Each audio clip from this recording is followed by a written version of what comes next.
ছয়টা দোয়া এবং জিকির আছে, যেই দোয়া জিকিরগুলো কোরআন হাদিসে বর্ণিত সকল দোয়া জিকিরের খোলাসা, সারমর্ম এবং নির্যাস। এই ছয়টাকে যদি কোনো মুসলমান নিয়মিত আঁকড়ে ধরে, তাহলে কোরআন এবং হাদিসের যত দোয়া এবং জিকির আছে কেমন যেন তার নির্যাসটা নিয়মিত সে আমল করলো। বলবো সেগুলা। এই ছয়টা দোয়া এবং জিকিরের মধ্যে সর্বপ্রথম হলো নবী করিম সাল্লাল্লাহু আলাইহি সাল্লামের প্রতি দুরূদ প্রেরণ করা। নবীজি সাল্লাল্লাহু আলাইহি সাল্লামের প্রতি দুরূদ প্রেরণ করার আমল এরকম আমল, আপনি যদি সারা দিনে শুধুমাত্র নবীজির প্রতি দুরূদ প্রেরণ করার আমলটাই জিকির হিসাবে সবচেয়ে বেশি করেন, দোয়া হিসাবে যদি এটাই আপনি সারাদিন করতে থাকেন, তো আপনার জন্য যথেষ্ট হবে, আল্লাহর কাছে আর কিছু না চাইলেও চলবে। দুরূদ মানে হলো নবীজির জন্য দোয়া করা। ভাই, আল্লাহ তার হাবিবকে রহম করবেন, আপনার আমার দোয়ার দিকে আল্লাহর তাকানোর কোনো ঠেকা আছে? নবীজি কি আমাদের দোয়ার কোনো মুখাপেক্ষী? কিন্তু আমরা তার জন্য দোয়া করলে ওই চান্সে আল্লাহ তাআলা আমাদের প্রতি অনুগ্রহ করবেন। একবার না, আপনি নবীজির প্রতি একবার রহমতের দোয়া করবেন, একবার দুরূদ পাঠ করবেন। মান সাল্লা আলাইয়া মাররাতান সাল্লাল্লাহু আলাইহি আশরা, নবীজি সাল্লাল্লাহু আলাইহি সাল্লাম বলেছেন, একবার আমার জন্য তোমরা দোয়া করলে, আমার প্রতি দুরূদ পাঠ করলে, আল্লাহ তাআলা তোমাদের জীবনে 10 বার 10 জায়গায় 10 টাইমস তোমাদের উপর আল্লাহ তাআলা অনুগ্রহ করবেন। আপনি টেরও পাবেন না কত জায়গায় আল্লাহ অনুগ্রহ করেছেন, আল্লাহ বাঁচাই দিয়েছেন, একটুর জন্য শেষ হয়ে যান নাই। ওই যে দুরূদ পড়ছেন, আল্লাহ তাআলা রক্ষা করছে, আপনি খবরও নাই। আল্লাহ তাআলা আপনার প্রতি বিশাল একটা দান করছে, আপনি লক্ষ্য করেন নাই। ওই যে দুরূদ পড়ছেন একবার, 10 বার রহমত হবে। এভাবে যত দুরূদ পড়বে সে তত রহমত এবং অনুগ্রহ পাবে। বেশি করে পাঠ করবো তো ইনশাআল্লাহ। সবচেয়ে শ্রেষ্ঠ দুরূদ, সবচেয়ে উত্তম দুরূদ হলো দুরূদ ইব্রাহিম, যেটা নামাজে পড়েন। আর সবচেয়ে সংক্ষিপ্ত দুরূদ হলো সাল্লাল্লাহু আলাইহি ওয়াসাল্লাম। এছাড়া নবীজির প্রতি দোয়ামূলক যে কোনো দুরূদই আল্লাহর কাছে গ্রহণযোগ্য হতে পারে, যদি দুরূদের অর্থের মধ্যে, কথামালার মধ্যে খারাপ কিছু না থাকে। 6টা দোয়া হলো কোরআন হাদিসের শত শত সহস্র দোয়ার নির্যাস এবং খোলাসা। তার 1 নম্বর হলো দুরূদের আমল। করবো না বেশি বেশি ইনশাআল্লাহ? আমার জীবনে বহুবার এমন হয়েছে, বহুবার এমন এমন বিপদ যে দেয়ালে পিঠ ঠেকে গেছে, এখান থেকে উদ্ধারের কোনো পথ আর চোখের সামনে দেখা যাচ্ছে না। আমি এই আমলটি, এর পাশাপাশি ইস্তেগফার আমল, যেটা 2 নম্বরে বলবো আমি, এই 2টি আমল কন্টিনিউয়াসলি করে গেছি, হরদম প্রতি নিঃশ্বাসে নিঃশ্বাসে, বাস টয়লেটের টাইম বাদে বাকি ফুল টাইম এটা দুরূদ এবং ইস্তেগফার অব্যাহত রাখছে। আল্লাহ তাআলা এমন ভাবে অলৌকিক ভাবে উদ্ধার করেছেন যে আমার কল্পনায়ও আসে না যে এখান থেকে এভাবে হেল্প হতে পারে। ভাইরা আমার অভিজ্ঞতার 2 পয়সার কোনো মূল্য নাই। আমার অভিজ্ঞতা কি আসলো না আসলো, এটাতে কিছু আসে যায় নাই। রহমাতুল লিল আলামিন আল্লাহর রাসূল, আল্লাহর নবী ওয়াদা করেছেন যে আপনার পেরেশানি দূর হবেই হবে ইনশাআল্লাহ। অতএব দুরূদের আমল বেশি বেশি করব না ইনশাআল্লাহ। নাম্বার 2, ইস্তেগফার। এটাও বেশি বেশি করতে হবে, কারণ ইস্তেগফার সম্পর্কে কোন কোন হাদিসের ভাষ্যের মধ্যে মান লাজিমাল ইস্তেগফার ভাষ্য এসেছে, অর্থাৎ যে ব্যক্তি ইস্তেগফারকে আঁকড়ে ধরবে, এটাকে কন্টিনিউয়াসলি করবে, ইস্তেগফার কখনো ছাড়বে না, সবসময় তার মধ্যে ইস্তেগফার অব্যাহত থাকবে, ওই ব্যক্তিকে আল্লাহ রাব্বুল আলামিন বিভিন্ন পেরেশানি থেকে সারপ্রাইজড হওয়ার মতো এমন এমন পথ বের করে দিবে যে সে চিন্তাও করে নাই। তার পেরেশানি থেকে মুক্তির পথ আল্লাহ তাআলা দেখায় দিবে। ইস্তেগফার কিভাবে করবেন ভাই? ইস্তেগফার এমন একটা আমল, এটা ছাড়া তো আমাদের উপায় নাই ভাই।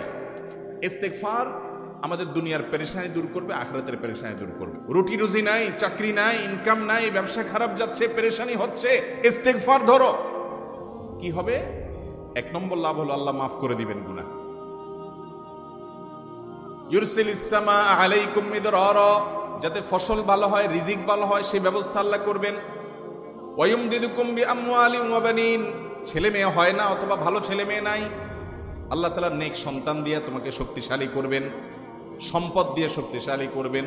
ওয়াজআল লাকুম জান্নাতি ওয়াজআল লাকুম আনহারা, আল্লাহ তাআলা প্রশমন দিবেন, ফসল দিবেন, বরকত দিবেন রুজিতে। কিসের মাধ্যমে?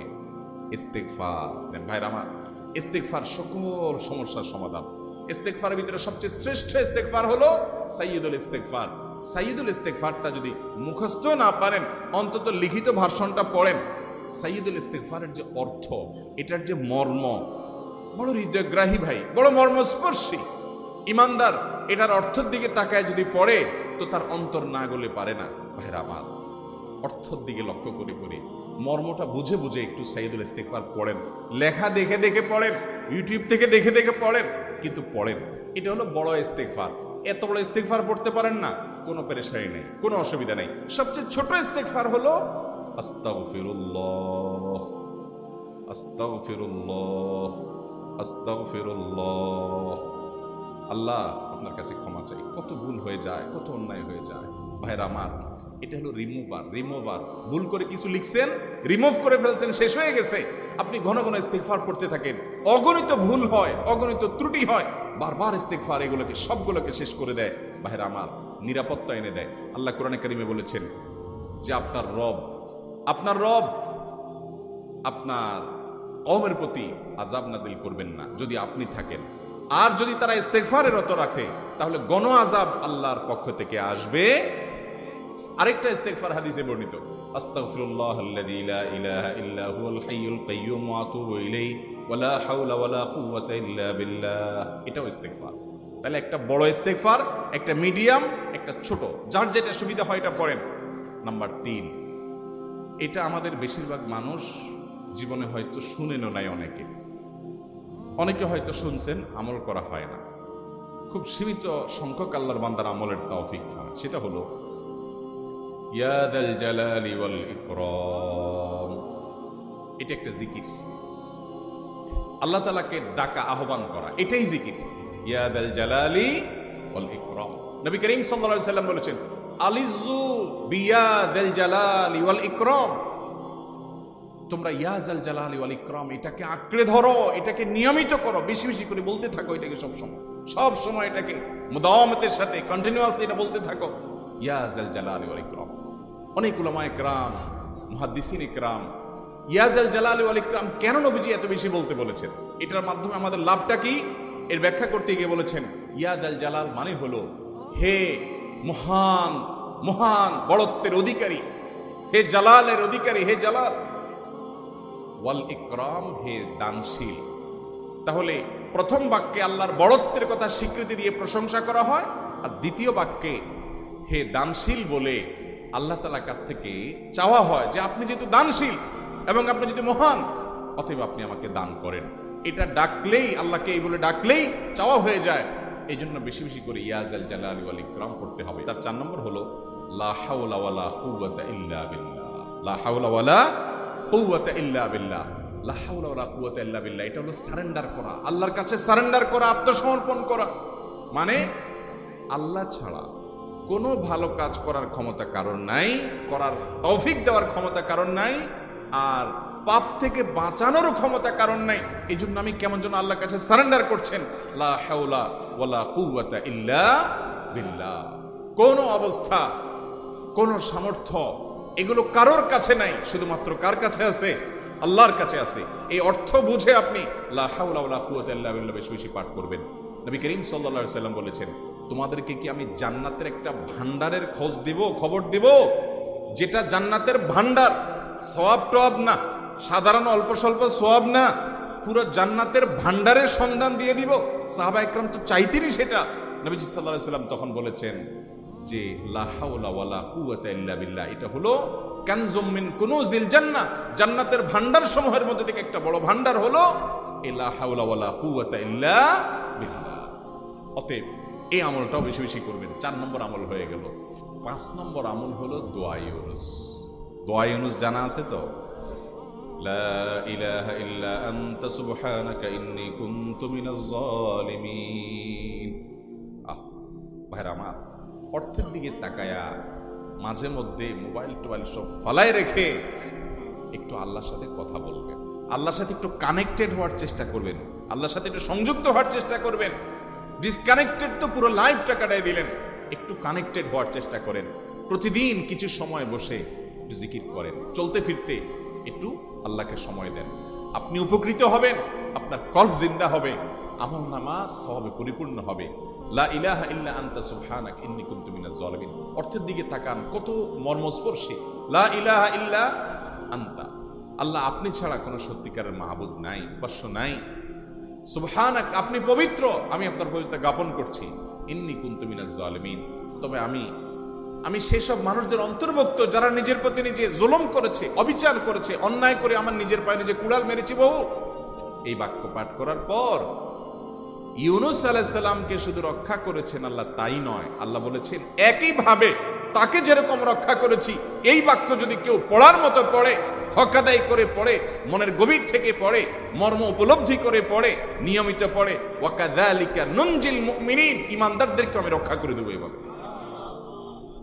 ভাইরা আমার, আমরা বিপদ আপদে পড়লে হুজুরদের কাছে চলে যায় দোয়ার জন্য। অনেকে মাজারে চলে যায়, সেখানে মানত করে, টাকা পয়সা দেয় বিপদ উদ্ধার করার জন্য। কপাল পড়া জানে না ও কার গোলাম, ও আরশে আজিমের মালিকের গোলাম, তার সাথে ডাইরেক্ট কানেক্টেড হওয়ার সুযোগ আছে, শুধু ইউজ করলেই হয়, সুইচ দিলেই হয়। কপাল পড়া জানে না, ডানে বামে গিয়ে নিজের আমল বরবাদ করে, ঈমান বরবাদ করে, তাওহীদ নষ্ট করে। ভাইরা আমার, তাহলে যে কোনো সমস্যা ফিল করি অথবা স্বাভাবিক অবস্থাতে দোয়া ইউনূস পাঠ করব। 6 নম্বর হলো সুবহানাল্লাহ, আলহামদুলিল্লাহ, লা ইলাহা ইল্লাল্লাহ, আল্লাহু আকবার। এই বাক্যগুলো দেখবেন ঘুরে ফিরে নবী করিম সাল্লাল্লাহু আলাইহি ওয়াসাল্লাম সারাদিন পড়তেন। 5 ওয়াক্ত নামাজের পরে 33 বার দেখবেন। আবার দেখবেন সকাল সন্ধ্যায় সুবহানাল্লাহি ওয়া বিহামদি 100 বার, সুবহানাল্লাহি ওয়াল হামদুলিল্লাহি আল্লাহু আকবার 100 বার। আবার এগুলো মাঝে মধ্যে 10 বার, রাতের শোয়ার সময় 33, 34 বার। বিভিন্ন সময় দেখবেন ঘুরে ফিরে এই সুবহানাল্লাহ, আলহামদুলিল্লাহ, লা ইলাহা ইল্লাল্লাহ, আল্লাহু আকবার, এগুলো একটা মিজানের পাল্লাকে পরিপূর্ণ করে দেয়। কোনোটা আসমান এবং জমিনের মধ্যবর্তী জায়গায় সওয়াব দিয়ে পরিপূর্ণ করে দেয়। এত বেশি ফজিলতপূর্ণ জিকির। এই জন্য পুরো কোরআন হাদিসের দোয়া এবং জিকিরের নির্যাসের শেষ এবং 6 নম্বর হলো বেশি বেশি করে দিন রাত 24 ঘন্টা যখন সুযোগ পাবেন, যেখানে যেখানে হাদিসে যে সংখ্যা বলা আছে ওটাতে করবেনই, ওর বাইরেও বেশি বেশি করে সুবহানাল্লাহ, আলহামদুলিল্লাহ, লা ইলাহা ইল্লাল্লাহ, আল্লাহু আকবার বেশি বেশি করব না ইনশাআল্লাহ? নিয়মিত করব তো ইনশাআল্লাহ? আল্লাহ আমাকে আপনাকে আমাদের সবাইকে আমল করার তৌফিক দান করুন।